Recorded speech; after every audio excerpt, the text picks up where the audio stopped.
Um dia Jesus estava orando num certo lugar. Quando acabou de orar, um dos seus discípulos pediu: Senhor, nos ensine a orar, como João ensinou os discípulos dele. Feche seus olhos. Vamos orar ao Senhor. Senhor, nós agradecemos pela oportunidade de meditarmos na Tua palavra. Que o Teu Santo Espírito possa ministrar aos nossos corações. Que o Senhor possa revelar a cada um de nós que está aqui nesta noite, Senhor, qual é o Teu propósito, o Teu desejo para as nossas vidas. E que cada um de nós, Pai, neste processo de crescimento espiritual, que nós tenhamos esta convicção que estamos num processo de crescimento espiritual, que nós possamos ouvir, aprender e praticar. Em nome de Jesus. Amém. Amém. Queria te fazer uma pergunta. Se você tivesse a oportunidade de caminhar com Jesus por 3 anos e meio, e ao final do ministério de Jesus, você pudesse fazer um pedido, o que você pediria a Jesus? Depois de 3 anos e meio caminhando, seguindo Jesus, você pudesse falar: Senhor, de tudo que eu vi, de tudo que eu presenciei, eu quero poder, quero autoridade, quero dinheiro. O que é que você pediria? O texto diz que os discípulos pediram: Jesus, nos ensine a orar. A palavra discípulo significa aquele que aprende. O discipulado, ele estabelece algumas diretrizes.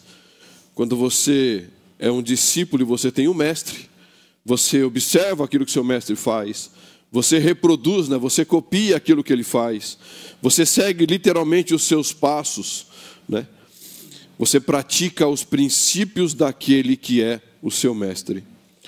O desejo do discípulo que aceitou seguir alguém, evidentemente, é ser igual ao seu mestre. Os discípulos de Jesus viram tudo o que ele fez em seu ministério. Eles puderam acompanhar Jesus em seus atos públicos e também nos atos privados. Eles ouviram todas as mensagens, presenciaram os atos que Jesus fez em cada pessoa, de forma sobrenatural.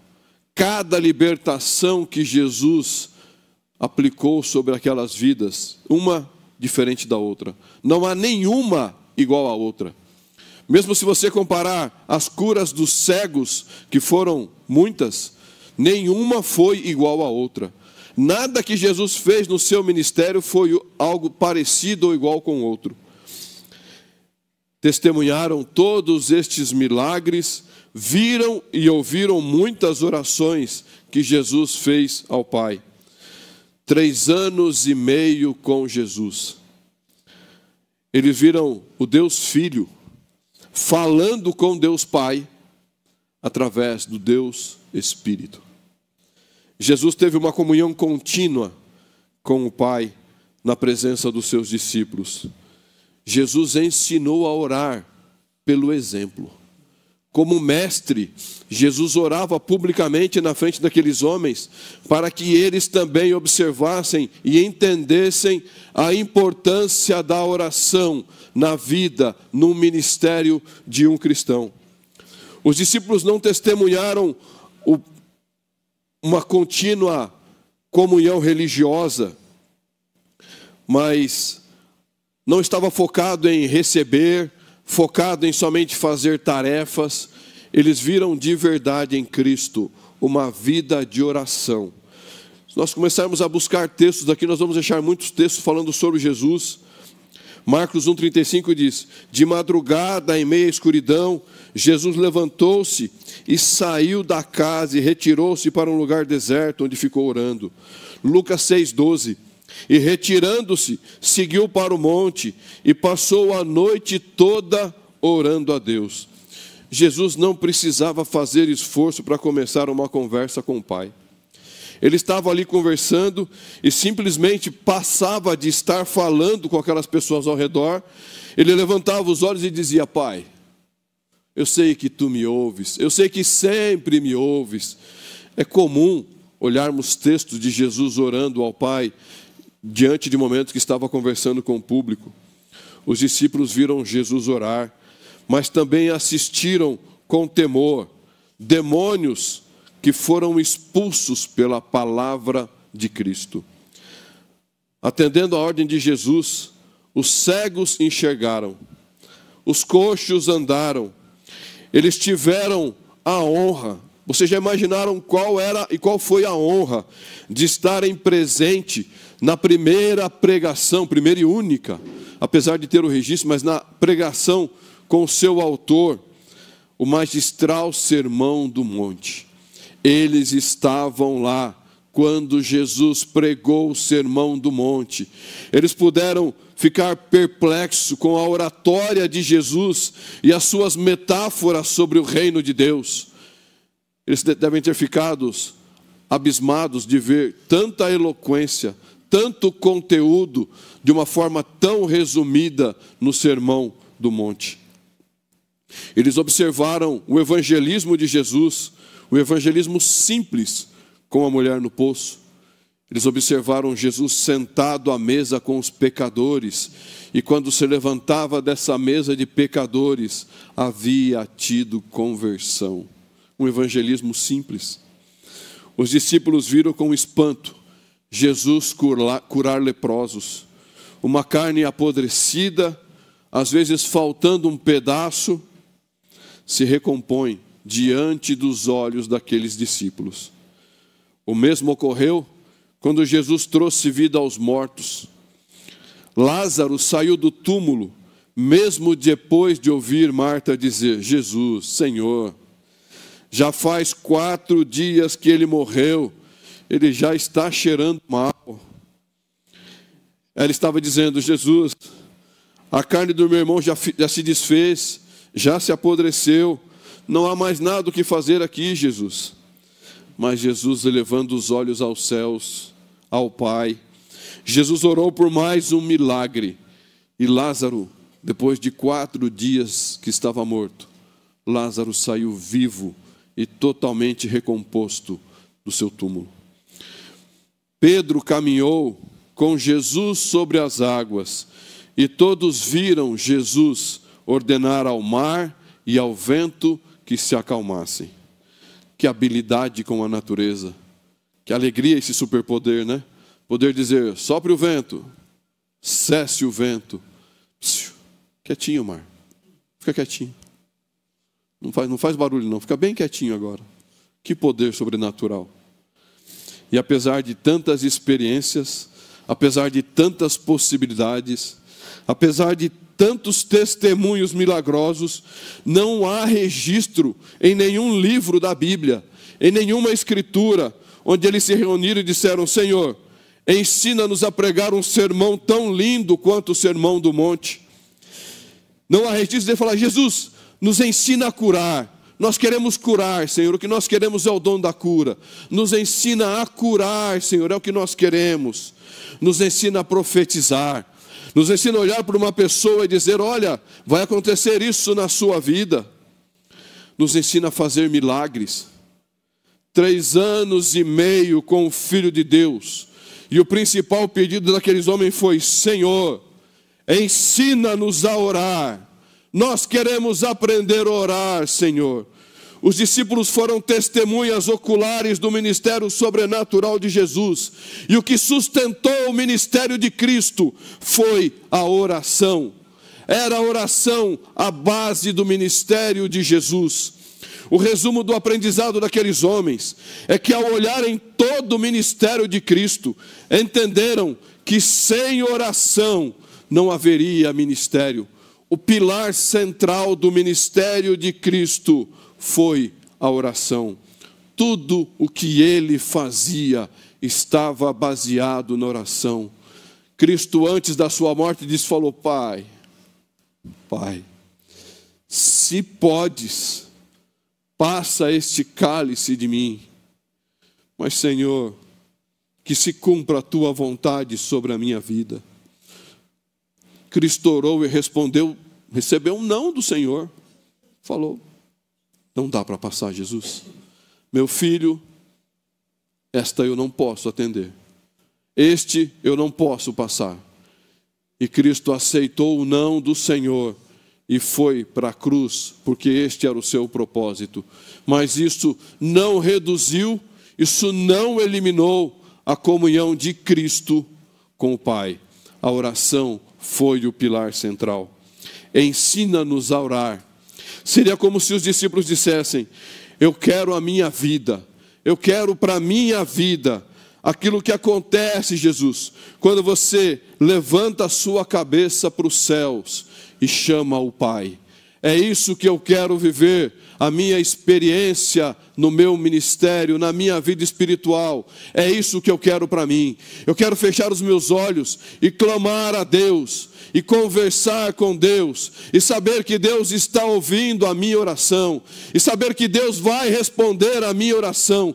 É isso que eu quero, Jesus. Por isso, ensina-nos a orar.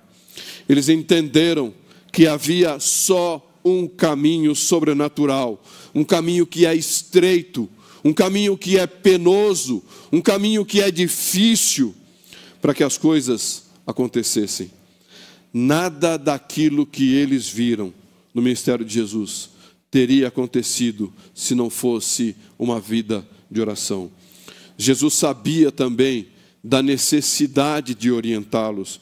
E eu creio, na visão do ministério de Cristo pelos seus exemplos, que ele orava perto dos seus discípulos para que eles pudessem verdadeiramente entender.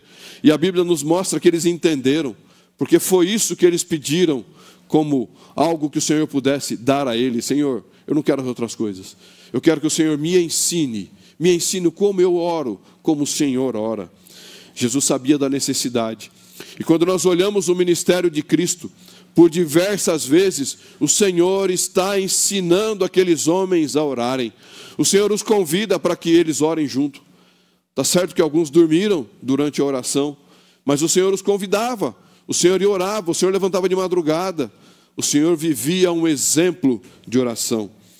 E dentro de todos estes momentos, hoje eu queria refletir sobre 2 pontos da oração que Jesus ensinou a estes homens. Coisas relevantes no seu ministério, onde Jesus fala sobre a oração, o ensinamento de Cristo.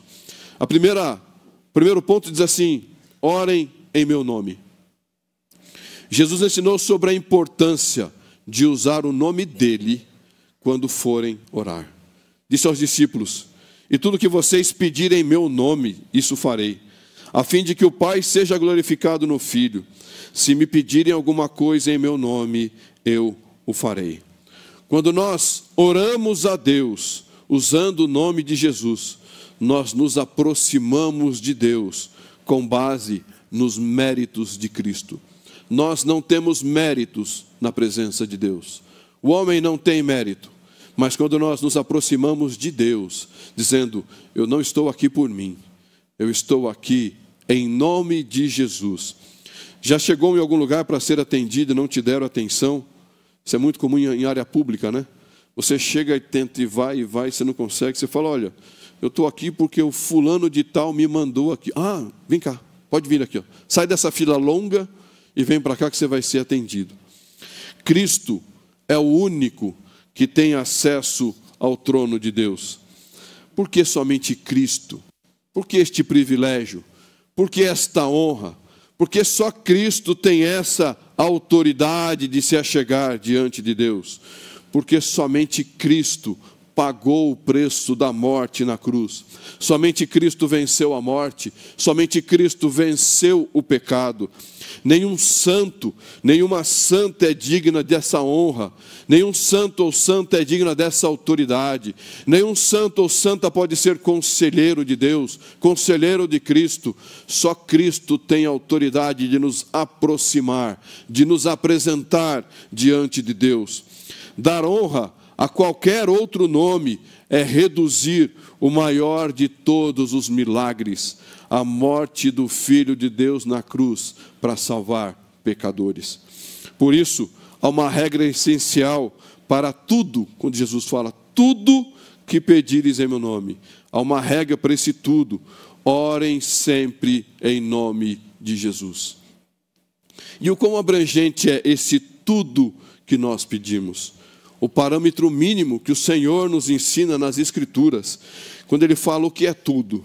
Qual é a referência? Jesus parte do mínimo, e o mínimo é: eu afirmo a vocês que isto é verdade. Quem crê em mim fará as coisas que eu faço, e até as maiores do que estas. O que Cristo está dizendo é, no mínimo, se vocês verdadeiramente crerem, se vocês verdadeiramente viverem uma vida de oração, o ponto de partida é o meu ministério. Vocês farão coisas ainda maiores do que eu fiz, mas a base é uma vida de oração.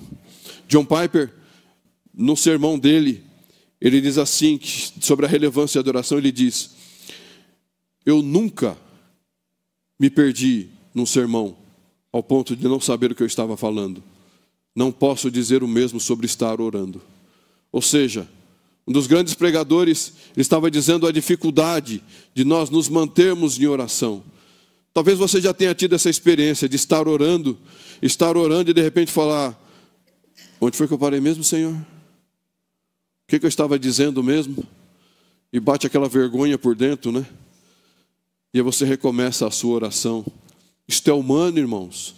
Mas o que nós aprendemos na palavra do Senhor é que cada vez mais nós temos que investir em tempo de oração.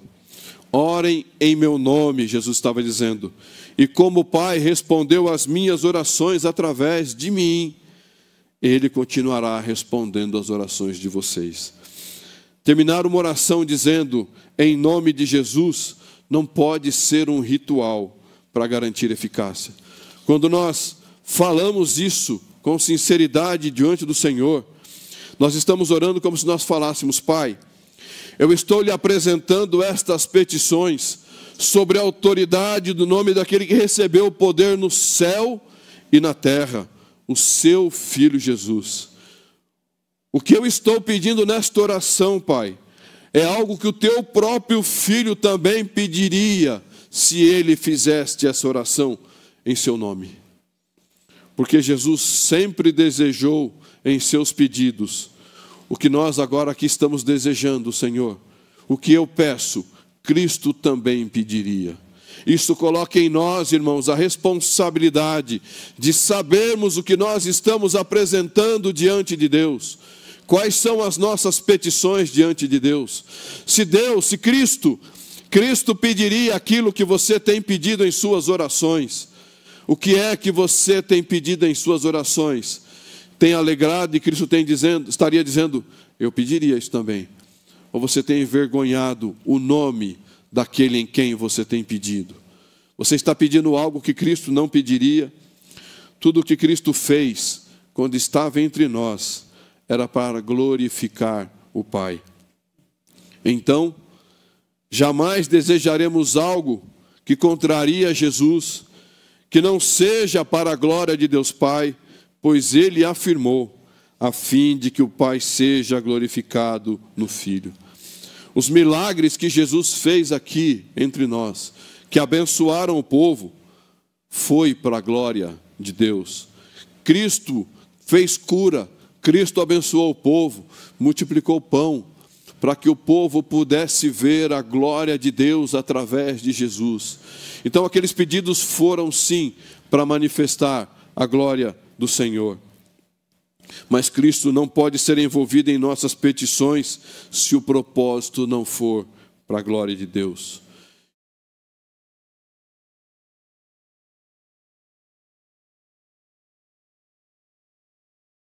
Possa fazer este pedido, e eu creio que muitos desses pedidos são sim para a glória de Deus, e que Deus seja glorificado através do seu novo emprego, que Deus seja glorificado através da sua moradia, que Deus seja glorificado através da conversão de alguém que você ama, que você possa melhorar de vida, e que isso seja verdadeiramente para a glória de Deus. Mas para que nós tenhamos o entendimento do que é que nós podemos pedir ou não, nós precisamos ter intimidade com Deus. Quanto maior a nossa intimidade com Deus, mais os nossos pedidos verdadeiramente se parecerão com os pedidos que Cristo faria. 1 João 5 diz: E esta é a confiança que temos para com Ele, que se pedimos alguma coisa segundo a sua vontade, Ele nos ouve. Outro ponto diz: Cristo nos entregou a autoridade. Ao entendermos que nós devemos orar em nome de Jesus, nós temos a convicção de que Cristo está nos outorgando, Cristo está nos habilitando, está nos capacitando, está nos dando autoridade, autonomia no mundo espiritual. Você entende o que é isso? É importante o cristão entender a sua autoridade, de você poder, o testemunho que foi dado inicialmente aqui pela Thalia, dizendo: Jesus, socorre o Júnior. Isso é autoridade espiritual. É você saber que existe alguém ali te ouvindo, que pode atender diante de uma situação, que você pode clamar com fé e falar: Senhor, salva-me, Senhor, socorre-me, Senhor, ajuda-me. Em nome de Jesus, Senhor. Não deixa que ele morra, não deixa que ele sofra. Senhor, entre com a providência. Nós temos autoridade espiritual. Acontece que nos dias atuais, talvez os piores dias de busca através da oração que nós tenhamos vivido nesse mundo, eu creio que nós vivemos o maior distanciamento espiritual que essa terra já viu. Nós esquecemos que nós temos essa autoridade. Nós vivemos uma vida medíocre na cristandade, porque nós não sabemos, nós não queremos, nós não desejamos investir tempo na oração. E nós não temos, nós não usamos a autoridade espiritual que nós temos. O próprio Cristo disse: crê em mim, fará as coisas que eu faço e maiores do que estas.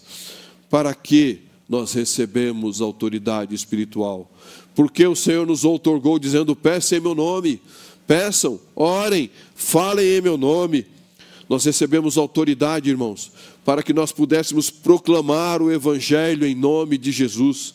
Atos 1:8 diz: mas vocês receberão poder ao descer sobre você o Espírito Santo, e serão minhas testemunhas, tanto em Jerusalém, como em toda a Judéia, Samaria e até os confins da terra, e até o Piratininga.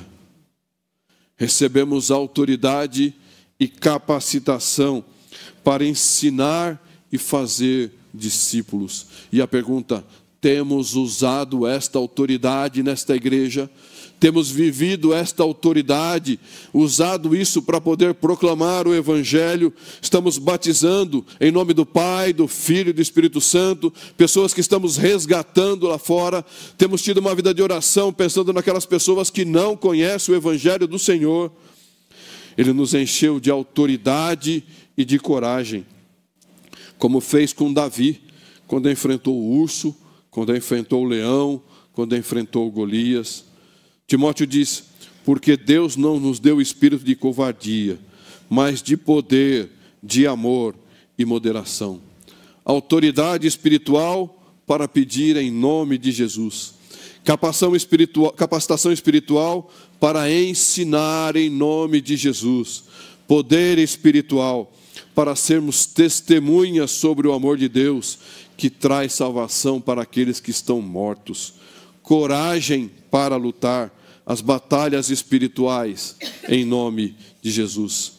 Se temos todas essas qualificações, por que o povo de Deus está estagnado espiritualmente? Porque as igrejas estão estagnadas, porque já não se vê mais um mover de avivamento sobre as igrejas. Reconheça que nós vivemos um período de mediocridade espiritual. Os discípulos foram os primeiros a receberem autoridade para orar em nome de Jesus. E Cristo confiou essa autoridade também a todos nós que viemos depois deles. Quando lemos Mateus 10, Jesus outorga autoridade aos discípulos para expulsarem demônios, para curar enfermos. Mas quando nós vamos em Mateus 17, um pai trouxe o seu filho que estava endemoniado e os discípulos não conseguiram expulsar, não puderam curar aquele menino. Onde estava a autoridade que Jesus entregou aos seus discípulos e eles não foram capazes? Cristo lhes deu autoridade, mas eles não foram capazes. Somente Jesus conseguiu libertar o garoto Isso deixou os discípulos indignados, né? Se o Senhor nos capacitou, por que nós não conseguimos?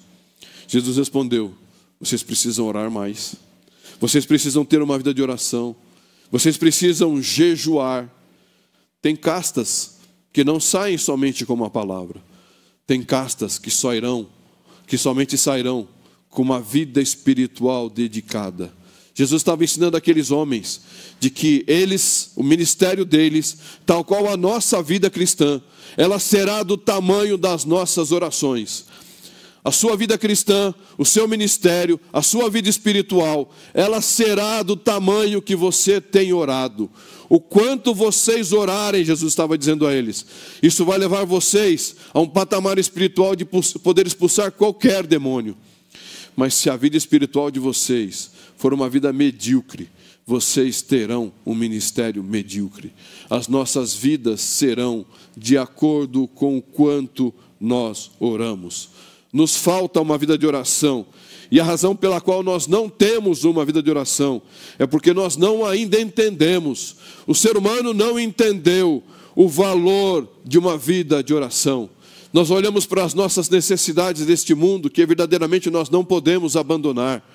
Mas nós não entendemos que nós precisamos de uma vida contínua de oração. Nós muitas vezes nos levantamos, porcamente oramos, às vezes oramos como quando vamos comer, e às vezes oramos quando vamos dormir, da mesma forma porcamente. E nós passamos o dia todo sem lembrar que podemos estar orando em comunhão com o Senhor. Nos falta entender que a oração é que nos fortalece e nos capacita a lutar contra a nossa carne. É contra a carne que nós estamos lutando. Nossa vida, nossa luta não é contra a carne. Eu sei desse versículo, mas estou dizendo, nós temos que vencer os desejos da carne. E é na oração que nós vamos vencer. Precisamos parar de tentar de vencer a luta pelos nossos esforços. E precisamos investir tempo alimentando o nosso espírito através da oração. Sem uma vida de oração, nós teremos uma vida espiritual medíocre. Nós não passaremos de meros medíocres cristãos. Eu não ministrei louvor hoje, primeiro que eu não ia conseguir também, que eu não estou muito bem. Mas eu pedi para o Gil, eu falei, Gil, eu vou trabalhar no final de semana, sábado e domingo, eu estou em Ribeirão Pires, eu coordeno alguns treinamentos corporativos, e eu estou fazendo um treinamento tático para um grupo de profissionais, e eu contratei um major da reserva, lá de Brasília, e eu não sabia, ele é cristão. Diante de dar o treinamento, estavam preparando a turma lá para o treinamento, começamos a conversar e entramos no tema de oração. Ele falou, rapaz, eu estou passando por uma luta muito grande, eu tomei um tombo aqui, tomei um chapéu financeiro e sujei meu nome, a minha vida toda, eu estou envergonhado, a minha vida toda, eu nunca passei por isso, mas eu passei por isso exatamente no momento onde eu acabei de me casar e eu estava tentando morar num apartamento. Estou saindo de um apartamento pequeno para um apartamento maior. E aí eu pedi para passar a aprovação. Chegou dizendo para mim que eu estava reprovado. Não aprovaram porque eu tive um problema no meu cartão recente, faz 2 meses. E eu dobrei meu joelho no chão e falei, Senhor, não me deixe ficar envergonhado. Ele falou, Senhor, eu sou o provedor da minha família. Por favor, me ajude. E enquanto ele orava, a hora que terminou de orar, veio a esposa dele e falou, aprovou no nome do seu filho. Você concorda? É o segundo casamento dele. E ele é major, militar, aquele homem provedor, rígido, que é ele quem tem que resolver as coisas. E ele falou que no momento no coração dele, em frações de segundo, ele disse, não, a responsabilidade é minha, não é do meu filho. Ele sentiu o Espírito Santo falando, mas você não pediu para Deus resolver? E agora você vai contra a solução? Ele falou, pastor, eu me quebrei na hora, eu falei, eu aceito, pode passar a ficha no nome dele. Ela olhou para ele e falou, eu jurava que você ia dizer não. Então, o que isso nos ensina? Que nós temos que ter uma vida de oração, porque é nessa intimidade da vida de oração que nós vamos entender quando Deus nos responder, que nós vamos poder ouvir a resposta de Deus. Precisamos orar, convidando Deus para intervir nas nossas circunstâncias. Isso é bíblico. Deus nos permite isso para que Ele possa nos abençoar, para que Ele possa ser engrandecido através das nossas vidas. E quando Ele intervir, que você tenha uma comunhão plena com o Senhor, capaz de enxergar o que Deus está fazendo e você aceitar a providência divina. Mas para isso, precisamos de comunhão. Eu escrevi esse sermão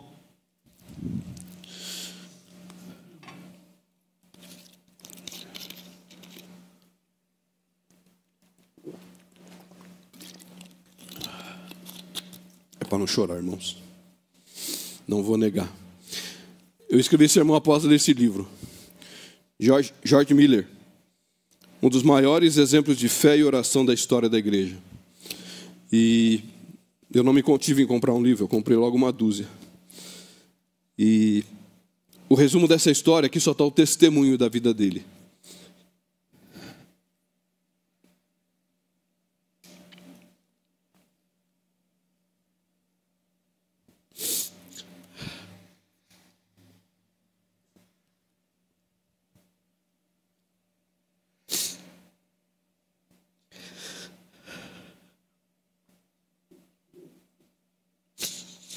Me dá vergonha, irmãos. Eu sinto vergonha da minha vida de cristão. Ele cuidou, já não lembro mais o número, mas de mais de 1.200 crianças no começo do seu ministério. Ele abriu orfanatos. Ele arrecadou milhões de libras. E a regra dele era: eu não vou pedir dinheiro para ninguém. Eu vou orar. Eu vou dobrar o meu joelho e vou orar. E é Deus quem tem que resolver. Ele nunca... Uma da regra do seu ministério com a sua liderança era dizer: nós não falamos dos nossos problemas para ninguém. Se alguém ligar aqui, nós não temos problema. Essa era a regra do seu ministério. E ele passava o dia orando. Aqui tem um dos textos que diz que ele estava no café da manhã e não tinha nada. Ele mandou pôr os pratos e os copos. Nós vamos agradecer ao Senhor. E ele orou. Quando ele terminou de orar, alguém bateu na porta e falou: olha, meu caminhão quebrou aqui na porta. Meu leite vai estragar. Vocês não querem esse leite para vocês? Está aqui, ó, o testemunho dele. E aí passou alguns minutos, chegou um homem de uma padaria, não me lembro se esse é o termo, mas ele falou: eu fiz uma fornada de pão, mas a fornada, o pão não ficou perfeito, eu não quero jogar fora. E eu pensei em doar para vocês. Vocês querem? E assim, irmãos, tem histórias e histórias aqui. E quando eu li isso, eu falei: nós não sabemos orar. Nós não sabemos a relevância de orar. Nós não sabemos o que é ter uma vida de oração. Eu tenho lutado e eu tenho tentado buscar orar sempre de madrugada, e me parece que ainda sinto que não surte efeito, e as minhas orações parece que não chegam, mas me sinto em dívida com o Senhor por não falar mais sobre isso com a igreja, e olhar e ver que as pessoas parece que não sentem o mesmo desejo, talvez por não compreenderem. E quando eu li esse testemunho, eu falei: eu preciso falar. E quando eu fui ler um texto, foi o primeiro texto que me veio para a leitura, dizendo: Senhor, ensina-nos a orar.